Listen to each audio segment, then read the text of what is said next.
আসসালামু আলাইকুম। তৈরি করে ফেলুন খুব ঝটপট বাসায় এই মজার রেসিপি। এটা হচ্ছে পটেটো ওয়েজেস। পটেটো ওয়েজেস আর চিকেন ফ্রাই যদি আমি কম্পেয়ার করতে যাই, কোনোটা থেকে কোনোটা কিন্তু কম হবে না। তো তাই আপনাদের সাথে চলে আসলাম এই রেসিপিটা নিয়ে। ফ্রেঞ্চ ফ্রাই এবং পটেটো ওয়েজেস দুটো আলাদা রেসিপি, তাই এই রেসিপিটা ট্রাই করতে কিন্তু একেবারেই ভুলবেন না। তো সেই জন্য আমার প্রথমেই লাগছে এখানে আলু, যেগুলো আমি ছিলে নিয়েছি এবং চেষ্টা করেছি আলুগুলো সেম সাইজের নেয়ার জন্য এবং এগুলা সেম সাইজ করে কাটার জন্য, কারণ এগুলো একটু বেশি বড় ছোট করে কাটলে যখন আমরা সিদ্ধ করতে যাব একটা কম সিদ্ধ হবে, একটা বেশি। তো এরকম সাইজ করে আমি সবগুলো আলু এখন কেটে নেব। আলুগুলো যেহেতু আমি আগে থেকে সিদ্ধ করে নেব প্রায় 70%, তো সেই জন্য এগুলো একটু মোটা করে কাটলে কোনো সমস্যা নেই। এখন আমি পানিতে একটু লবণ দিয়ে আলুগুলো সিদ্ধ করে নেব। এখানে কিন্তু বলক আসার কিছুক্ষণের মধ্যেই 70% সিদ্ধ হয়ে যাবে। সাথে সাথে নামিয়ে ঠান্ডা পানি দিয়ে ধুয়ে নেবেন, না হয় আরও বেশি ওভারকুক হয়ে যাবে। আজকের ওয়েদারটা খুব সুন্দর ছিল, চারদিকে খুবই বাতাস ছিল, রান্না করতে খুব ভালো লাগছিল। এখানে রান্না করতে আমার খুব ভালো লাগে, তাই রান্না করার সময় আপনাদের সাথে একটু এত সুন্দর যে প্রকৃতির সৌন্দর্য সেটা আমি শেয়ার করি। আলু কিন্তু সিদ্ধ হয়ে গিয়েছে, এখন নামিয়ে নিব আর এদিক থেকে ময়দা রেডি করে নেব। এখন আমি এখানে ময়দা নিয়েছি 2 কাপ পরিমাণ, দিয়ে দিচ্ছি 3 টেবিল চামচ পরিমাণ কর্নফ্লাওয়ার এবং এগুলো ভালো মতো নেড়েচেড়ে মিশিয়ে নিচ্ছি। এখানে দিয়ে দিব আমি এখন হলুদ এবং মরিচের গুঁড়ো এবং পরিমাণ মতো লবণ। এগুলো দিলে এটার যে টপিংটা সেটা খুব ভালো হয় এবং টেস্ট লাগে। তো এখানে আমি 1 চামচ পরিমাণ মরিচের হলুদের গুঁড়ো দিয়ে দিয়েছি। তারপর এখন আলুটা যেহেতু এখানে ঠান্ডা, একেবারে পানি ঝরিয়ে নিয়েছি। এখন এখানে আমি হলুদ মরিচের গুঁড়ো মিশিয়ে নিচ্ছি। যেহেতু আমি লবণ দিয়েছি সিদ্ধ করার সময়, এখন আর এক্সট্রা কোনো লবণ দেব না। এখানে হলুদ মরিচের গুঁড়ো এবং ধনিয়া গুঁড়ো দিয়ে ভালো মতো আলতোভাবে বা ছাঁকিয়ে ছাঁকিয়ে মশলাগুলো মিশিয়ে নিলাম। এখন আমরা এখানে আলুগুলোকে ভালো মতো ময়দার সাথে কিভাবে কোটিং করি সেটা দেখাবো।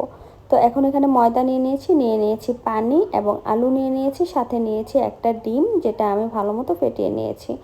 এখন আমি প্রথমেই আলু 1 পিস নিব, নিয়ে আমি ডিমের মধ্যে আগে গড়িয়ে তারপরে দিয়ে দিব ময়দা এবং কর্নফ্লাওয়ারের মিক্সচারে। তারপর আমি এখানে এটা ভালো মতো লাগিয়ে একবার পানিতে চুবিয়ে নিব। পানিতে চুবিয়ে আবারও আমি এখানে ময়দার মধ্যে দিয়ে দিব।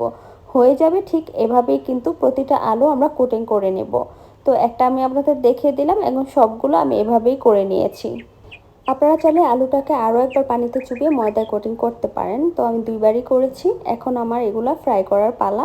এবং পটেটো ওয়েজেসগুলো একেবারে কম আঁচে ফ্রাই করবেন, কারণ আমি যেহেতু 70% সিদ্ধ করেছি, আরও 30% তো সিদ্ধ হতে হবে। সেই জন্য এখানে আমি একটা একটা করে দিয়ে দিচ্ছি এবং চেষ্টা করেছি সবগুলো যাতে একটু আলাদা আলাদা থাকে, একটার সাথে একটা লেগে না যায়।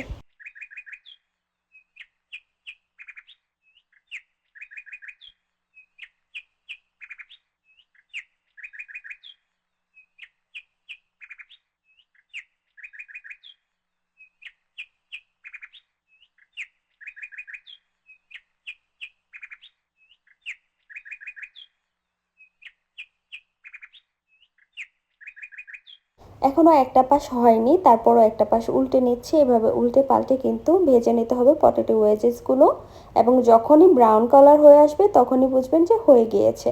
এখানে যেগুলো যেগুলো হয়ে গিয়েছে সেগুলো আমি উঠিয়ে নিব এবং যেগুলো হয়নি সেগুলো ভেজে নিব আবার।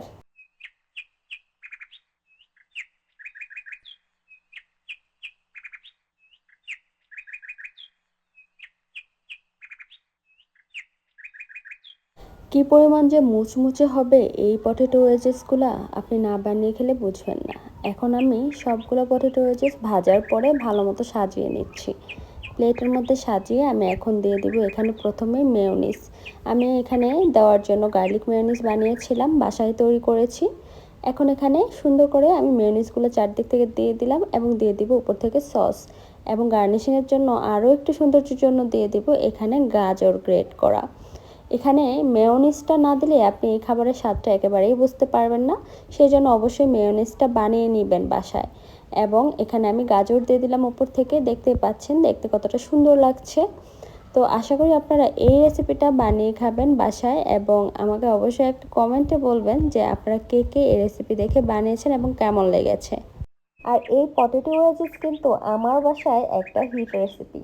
তো আপনাদের বাসায় কিন্তু সবাই এটা পছন্দ করবে, ছোট বড় সবার পছন্দের এই রেসিপিটি ঝটপট এখনই বানিয়ে নিন। দেখা হচ্ছে আবার নতুন কোনো রেসিপি নিয়ে। তো আজকের ভিডিওটি এই পর্যন্তই। আল্লাহ হাফেজ।